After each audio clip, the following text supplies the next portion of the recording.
Hello and welcome to Focus on Fantasy Romance, episode number 31, a podcast where we discuss books, genre, industry, and our geeky lives. And we have lots of folks on the podcast today. We're going to be talking about an anthology called Crazy Little Spring Called Love, 8 Magical Stories of Fantasy Romance. I'm going to read the little part of the blurb from Amazon. This delightful fantasy romance anthology features 8 magical stories inspired by the awakenings of and renewal of springtime. See, I told you I'd mess this up. If you love gods and goddesses, fairies, djinn, druids, mermaids, sirens, and magic of all varieties, this is the anthology for you. And today we have Tracy Douglas, Sherry Queen, Kara McKinnon, LJ Longo, and A.E. Hayes. And as always, I'm your host, Elle Klaus. And I'm A.R. DeClerc. I'm Paulina Woods. Ishabelle. Tori. So the first question was, who decided to organize the anthology and how did you pick a theme? And I think we're going to go to Kara for that. So who decided actually is one of the authors who isn't with us today. M.T. DeSantis decided to do this. And she posted in, most of us, except for A. Hayes here, who we'll talk about that later. Most of us are from Seton Hill, thanks, LJ. Sorry, was I not supposed to flash anyone? I wondered what you were doing.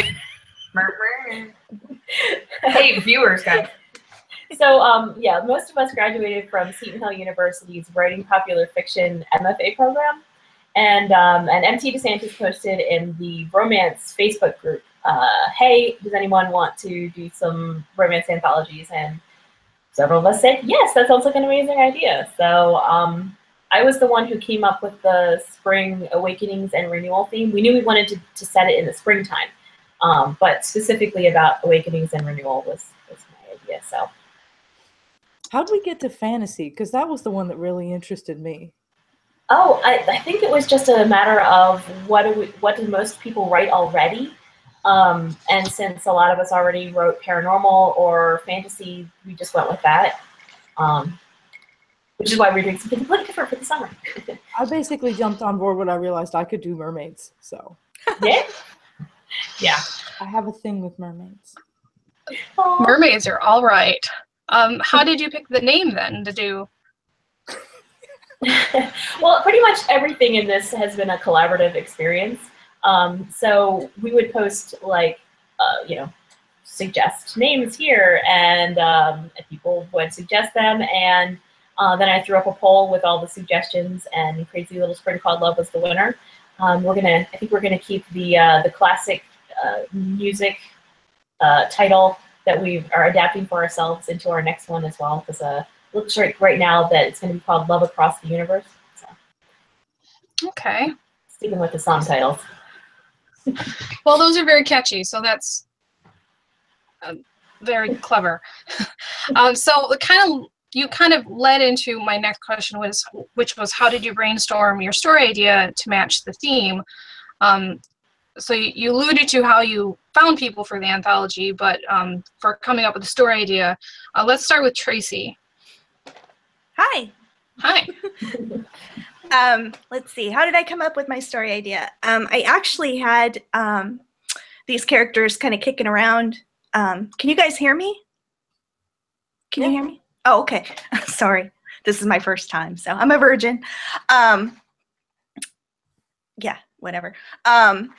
So I had these 2 characters kicking around in my mind for a couple of years because I had actually researched Hermes and Eos for a different story and didn't end up using them. So when I saw this call for this anthology, and Eos being the goddess of spring and the dawn, I thought, well, that's kind of perfect. So yeah, that all kind of just snowballed from there. So that's always the best when you have the faintest little tickle of an idea and then it just snowballs and you're like, well, yes. There's the whole thing. It's going to get written now. Yeah. Same question. How did you brainstorm your story idea?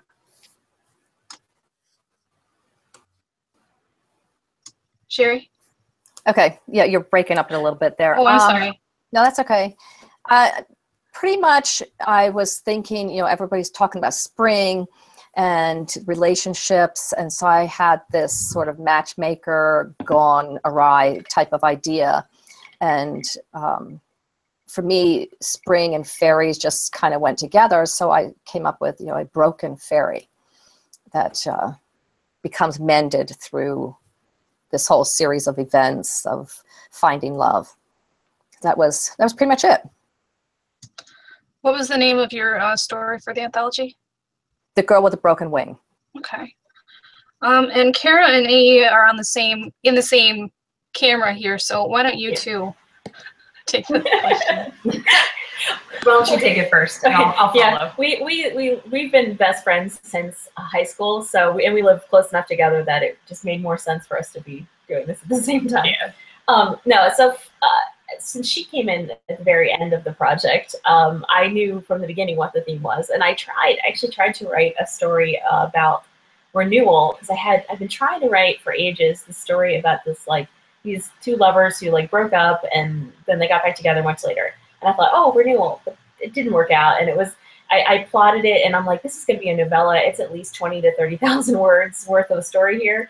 That's never going to work. So I went online and I like Googled spring rituals. And the thing that caught me was that in some cultures, they actually do like a reenactment of a sacred marriage ceremony, where like the god and the goddess are, you know, wed, and they have people play these parts. And it's just a ritual. But I thought, well, what if it's real? And what would happen to the two people that were, you know, enacting this ceremony when the gods and goddesses actually came into them? So that's where it started from. What's the title of yours? Mine is Love at Dawn. Okay. So the goddess of the dawn and the harvest god are the ones whose marriage gets enacted at the beginning of the story. Aww.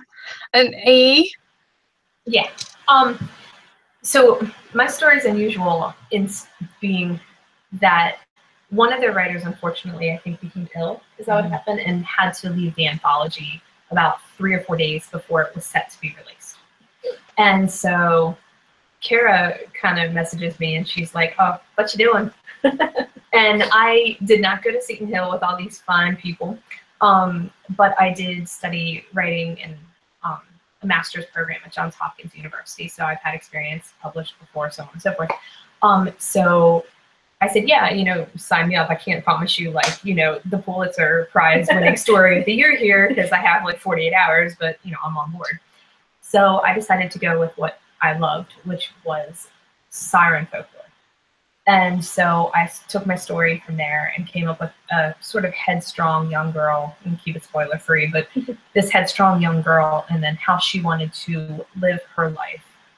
If she wanted to be enslaved literally by the siren song of the people, or if she was able to release her heart for love. And I called my son's nanny on like a Thursday morning and I'm like, can you please watch my child?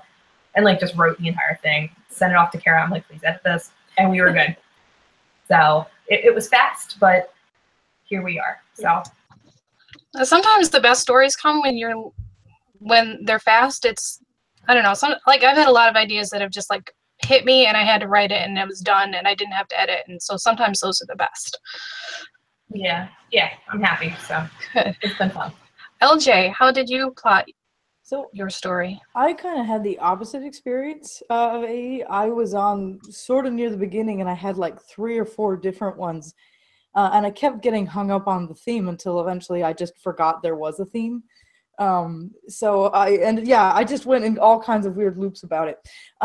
So I ended up doing a story called Seaweed and Silk, which was about a mermaid falls in love while she's on a boat.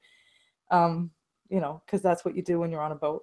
But I really liked the idea of having a mermaid who wasn't like silly and naive and was just like, basically she's like the ghetto trash of her area. And I just loved having her and putting her on a boat with a bunch of werewolves and this kind of like goblin wizard thing. and this troll that, you know, she eventually falls in love with. And just, you know, I had a lot of fun with that. And in the end, she discovers what spring is like for the first time, because she's a mermaid from, you know, high north and icy waters. So yes, ghetto trash mermaid. She's awesome. But, yeah. I can't really say anything to follow up with Ghetto Trash Mermaid, so I'm going to pass it over to Amy. No, Sorry, I think you need to make that a hashtag. Hashtag. Get a trash mermaid. That'll become like the new like unicorn frappuccino. I guarantee it. So There you see, go. I clearly should have changed the name. It shouldn't be Seaweed and Silk. It should be Ghetto Trash Mermaid. Make a note. Okay, so my first question is about writing process. So are you all planners and outliners and plotters, or are you pantsers? And who is which type of writer in the group? We'll start. Whoever wants to start is fine. I like to call myself a plantser because I always have an outline, I always have a plan, and then I always just forget about it and do something else entirely.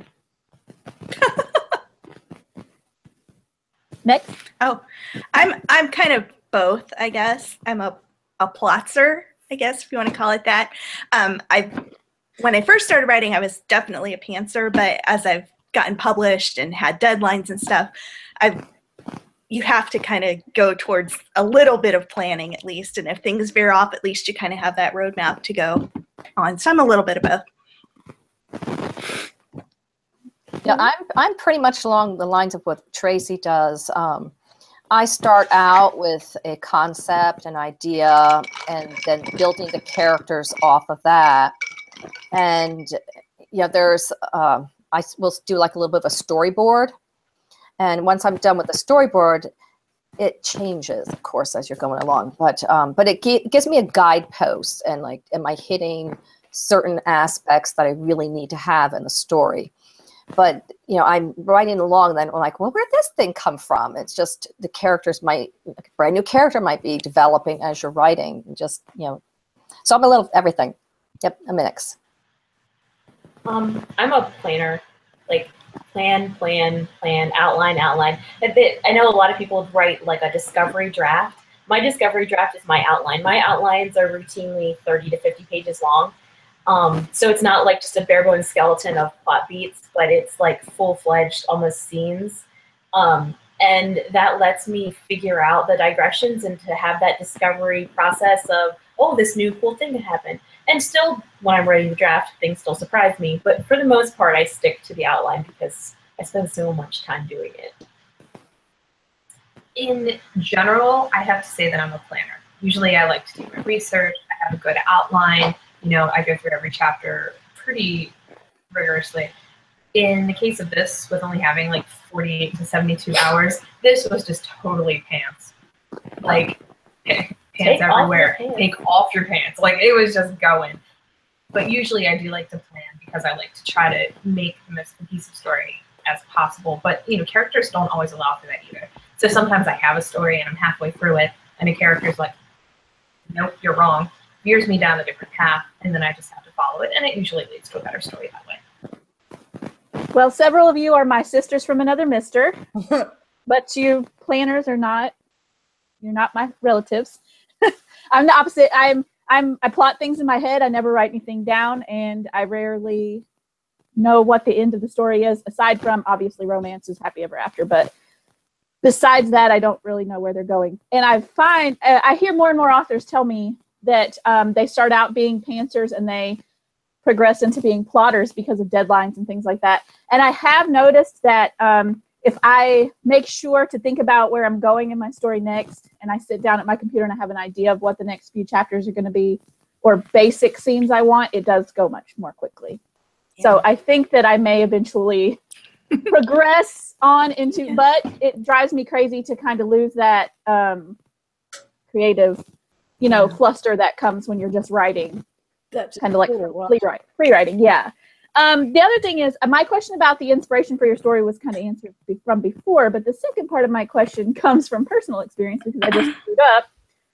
My last novel, I messed up my timelines because I'm writing inside another world, and I had to actually erase 10,000 words because I man. screwed up the timelines, and I'm actually 10 years in the past from the things that I was having happen at that point. So it kind of slowed me down, and it brought me completely to a halt, and I had to rethink that whole part of my story.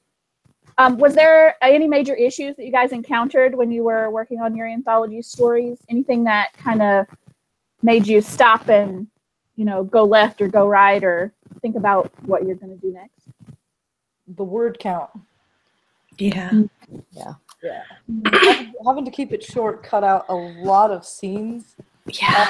Like, I think in my original draft, Mermaid was in love with the captain. And, you know, she was just kind of friends with the troll. And then at the end, she realized that the captain was an asshat. And that she really loved the troll. And that just went completely away.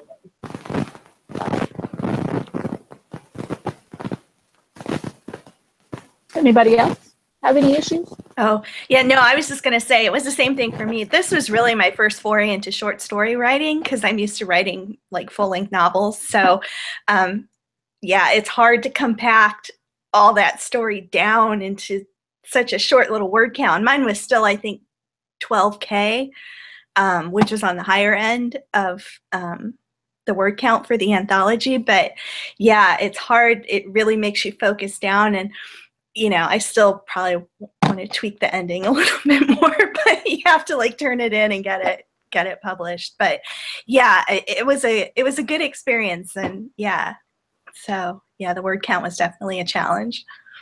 Yeah, you really get forced to focus in, and there were directions I would have loved to have gone with some of the characters, and I'm like, okay, I can't. That's going to have to wait for a sequel. Yeah. But that was about it, yeah.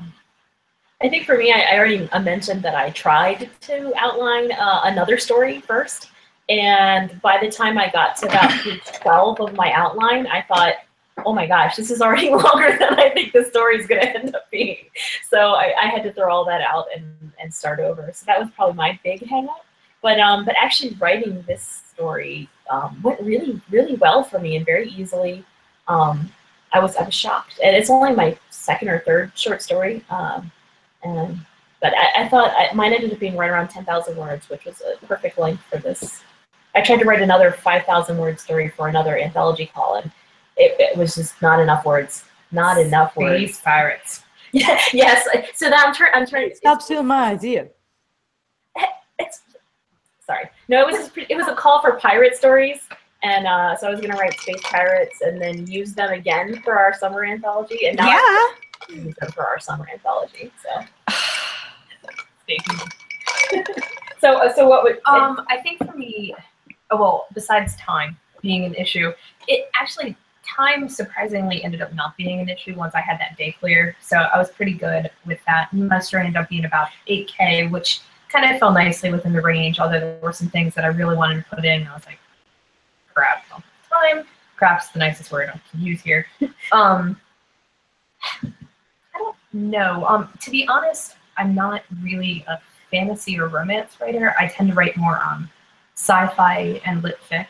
So I think maybe that was my biggest issue, was trying to figure out, especially for this first anthology, where the steaminess level was. So mine ended up sort of on like the tamer, sweeter side. But now my summer story, not so much. So, you know, I think it's a learning process when you go through these different anthologies with different groups of people. So, you know, it's been kind of cool just learning and working with everybody. I had to cut out a lot of sex scenes in the mermaid story. Kara's upset about it. Yeah. Yeah. I had to tone mine down in the revisions a lot. Take out a lot of spicier stuff. So yeah. It's still on the spicier side, but yeah. Oh, is it my turn? It is your turn. Yay! I've been sitting here thinking about what I want to eat. I'm just kidding. I'm thinking pizza. So we were talking about steamy. I'm one of those people, I like reading it a little bit. I like writing it a little bit more. I like doing it a lot more. But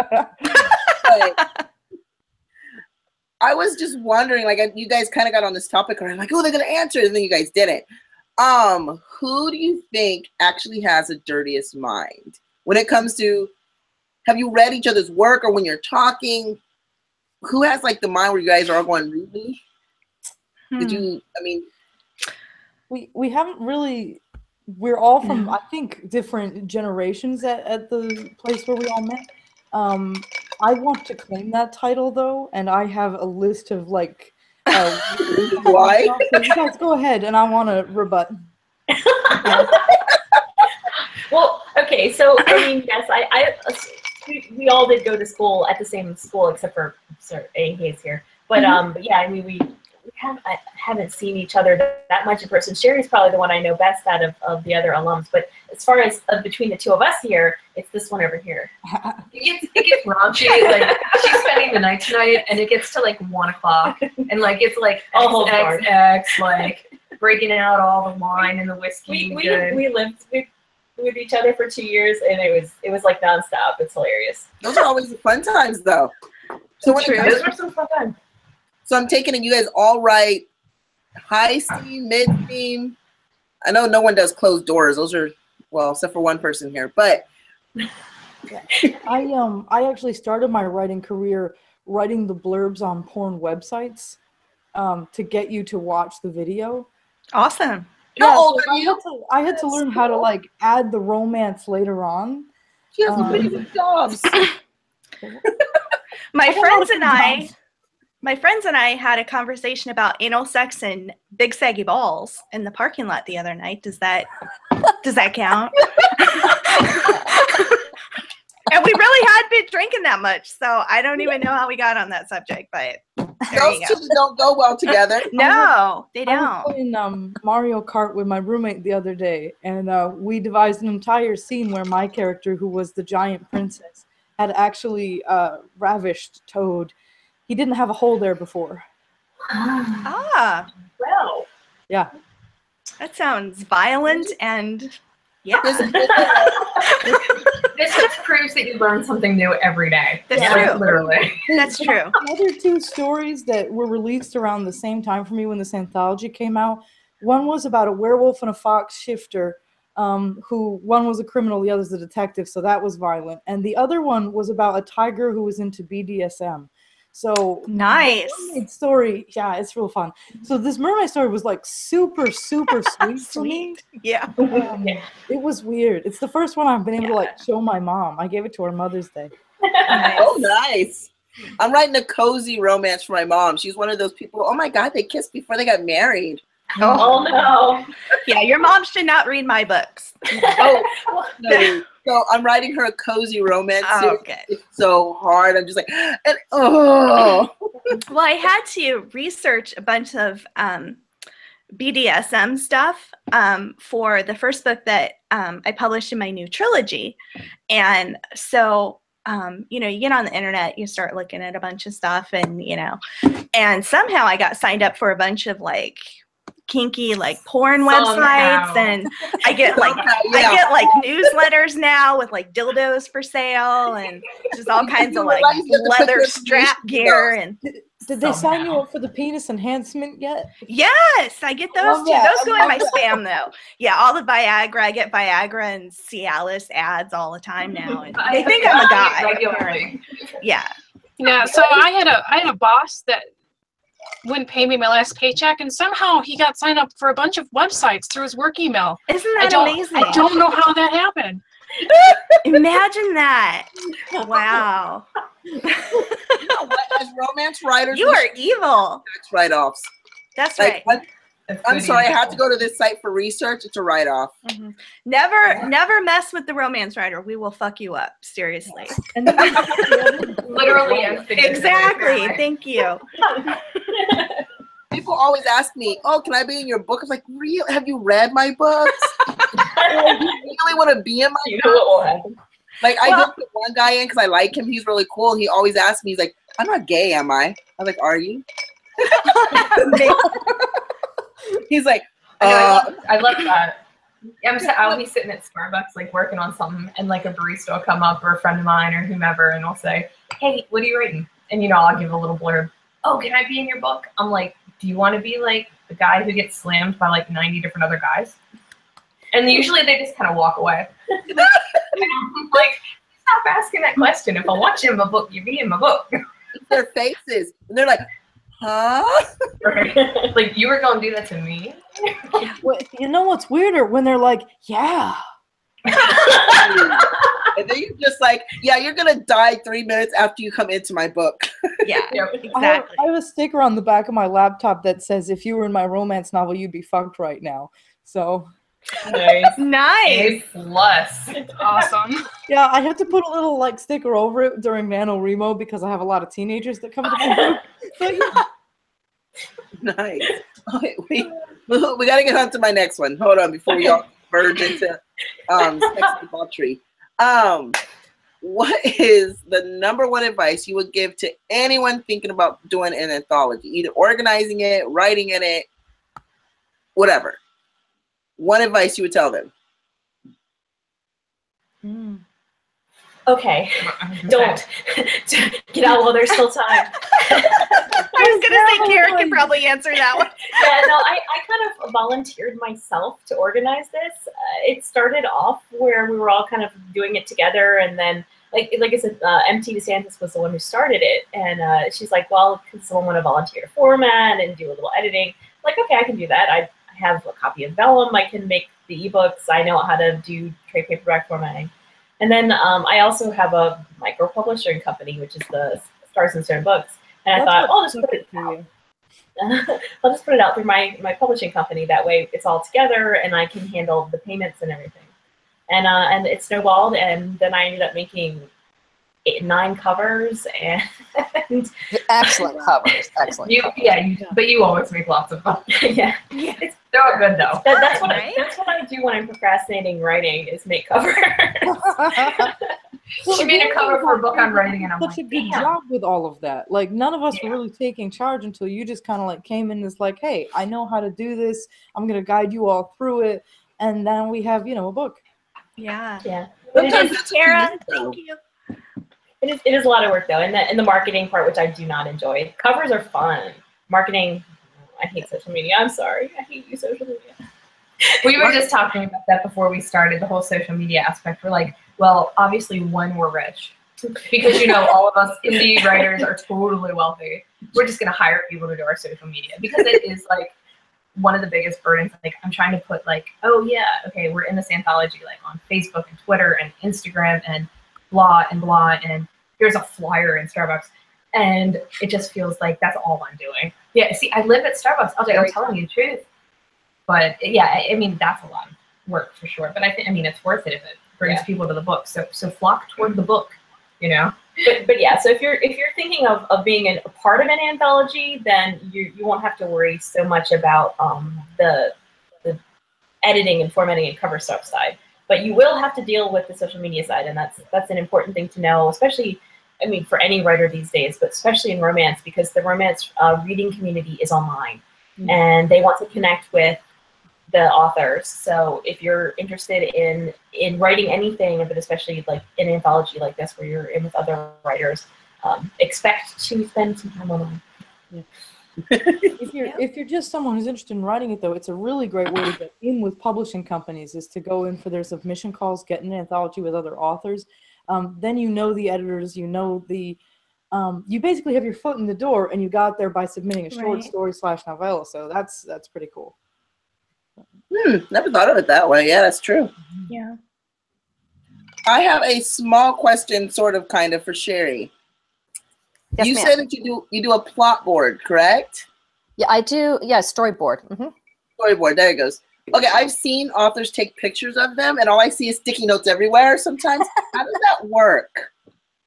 Well, I actually had found a template, and it just has the squares on the board, but it actually goes through and will tell you your inciting incident. So it actually picks up the darkest moment.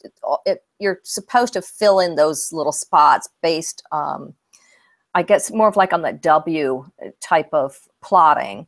The storyboard is based off of that, and I just sort of condense it because it's actually gives me 20 squares to be able to fill this whole plot in. And of course, you're not going to do all that with a really short story. So you just sort of condense it to fit your needs. And then I will do an outline comes out of that. So that's how I work that. Oh, okay. So it's not the ones where I see people sticking things on the wall. I was wondering about that. No. I'm like, No. I stick things on the wall. I'm going to look at it and be like, okay, I'm going to sleep. This is stupid. I tried one of those and all my sticky notes fell off and then I was screwed. So. Yeah, I have sticky notes all over my desk and I'm like, yeah, that's pointless. There's at least one person from the Seton Hill program who does that, but she, instead of sticky notes, she uses note cards and thumbtacks. So it's on like a big whatever that's called, cork board, and then she has them tacked up. So this is the other thing that Mike Arnzen had mentioned. And it's actually, I've taken it to sit out in the hall when I'm at preschool, and it just fits in it's called Note Board. And it's dry erase, and essentially is plotting on index cards. So it comes with its own little, dry erase marker, and you can cut them up, but it actually comes out as one big unit, and then the bag is the eraser. So that's how that works out. So it's a small one. Can't really get to it, but I mean, there I am writing on my boards, and the back side is a grid. You probably can't see too much with the grid, but it's a grid, and you can cut them because it comes out even more, when you're doing it. And so the only problem I found is it does tend to wipe off a little too easily. Maybe the marker I was using. But this is, my book 2 started, all this I'm doing out in the hall because I need to be there at preschool. But so I can come up with names of, different things, and I might just go through some of the research part on the, so I can have that all handy in one spot, going down through, and I might do some research and write some different things in, and where I've gotten the stuff from, and then I can just start right away with jotting down. We need one of those. Oh my, Yeah. Maybe I'll keep things organized. Sherry, maybe switch to using a wet erase marker instead of a dry erase marker. That way it'll stay until you touch it with water. So. Oh, that's cool. Yeah, I'll try that one. What I always used to use for overhead projection in school when I used to do teaching, we had overhead projectors. Back in the day. I remember that. Wow. I don't think they use those anymore. They actually use computer projectors now. Yep. Yeah, we transitioned while I was teaching. But then, I can take this then, and then I use Scrivener, and then I will transfer this information over to Scrivener. I use a free app. Yeah, Amy, your microphone. I use a free app that I found. I've got an iPhone, so smartphone. It's called Noteboard, and it's a free app. So it's like a cork board, a digital cork board. So like I've got 5 different boards. I'm not sure if you can see. Yeah, you can't see that. But it's a digital cork board. So like I do that with all of my ideas. I just pick a board and write it all down. So if I have paper, like Post-its, they fall down and I lose them. So I just use an app on my phone, and this one's called Noteboard. And it's got a Chrome plugin so that it will sync on my desktop. Oh, nice. Yeah. Fine. Hold on. Amy that's has a another question. option. Amy has a question. No, my question doesn't have anything to do with plotting. So I was waiting for you guys to wrap up the conversation before I put it in and ask my question. Okay, but I'm going to ask it anyway now. So we are a pretty tight-knit group of authors, and we talk about everything. And one of the things that we've been discussing lately are standalones versus series. And it's very, very, very difficult for me to buckle down and write in a series if I don't feel like writing in my series at the moment. Never. So I do have several standalones and like 3 series that I have started. And so we have been discussing standalones and series. So I want to know how you guys feel. I don't hate series. I love my series. I just don't love writing my series. Does that count? So anyway, so I want to know how you guys feel about standalones versus series. Do you prefer to write in a series? Do you like to write standalone novels? Does it matter, or is it whatever you feel like writing at the time? I would say for me, I like series because I can't, my worlds tend to get complicated, and I want to be able to write about a lot of different things, but they're not pertinent and really, really crucial to the particular story. So then it gives you a way to lead into the next part of the series. So for me, you know, just keeps going with the stories, and you don't have to say, okay, the end. Well, my issue is not that I hate series, but I don't intend anything that I write to ever be a series. It's the readers who come back and say, but what happened to this guy? It's like, I don't know. I don't know. I don't care about this guy. He wasn't important. They're like, oh, but he's important. I need to know what happened to this guy. So then I write this guy's story, and they're like, oh, but what about this guy? Damn it. I gave you guy number 1. Now you want to know about guy number 2.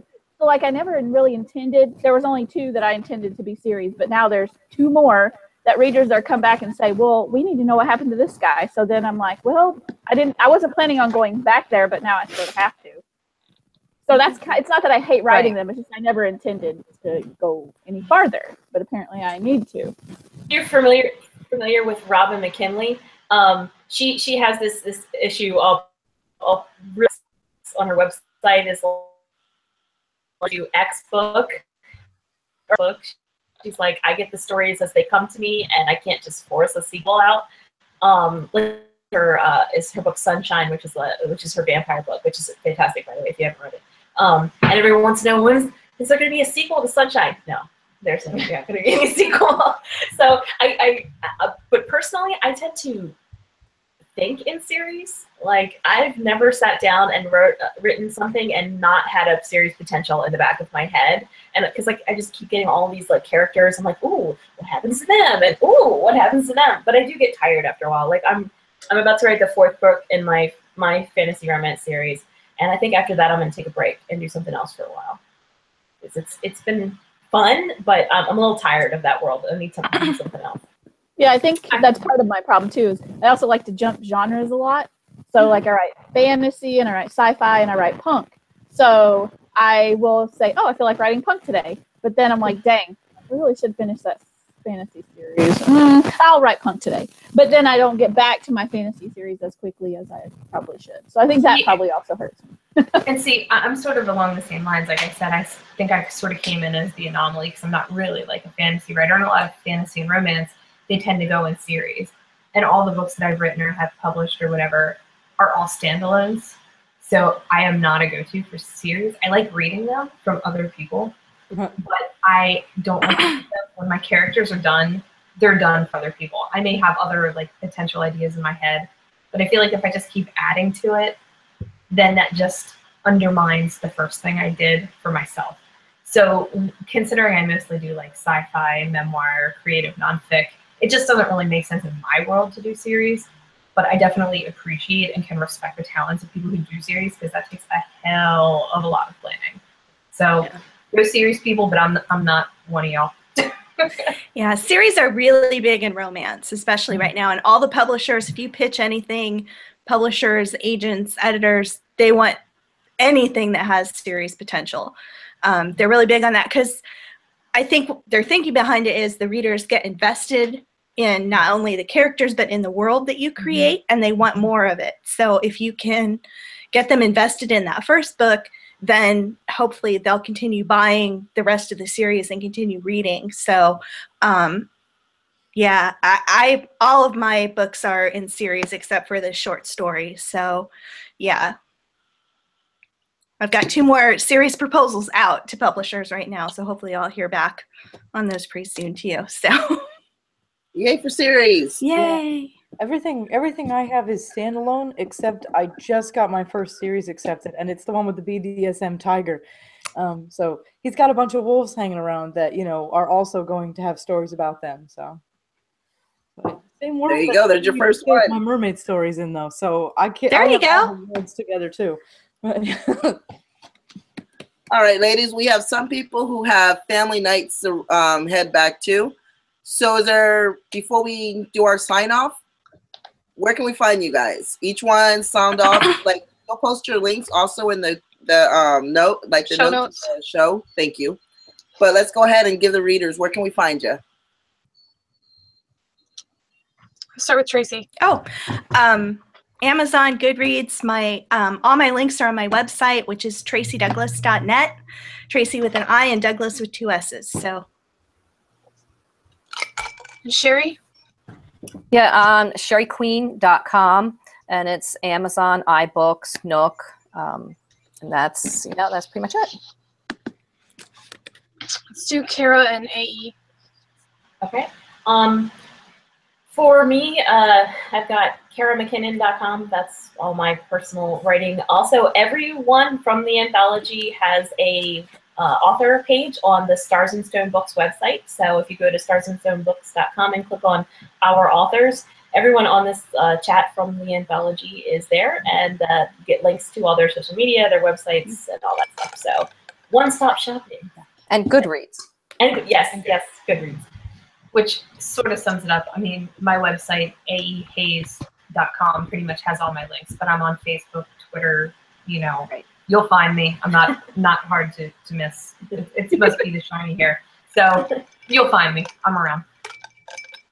Yep. All of my stuff is, most of it's published through Evernight Publishing. You can get that on Amazon. My website is gracefullindecency.wordpress.com.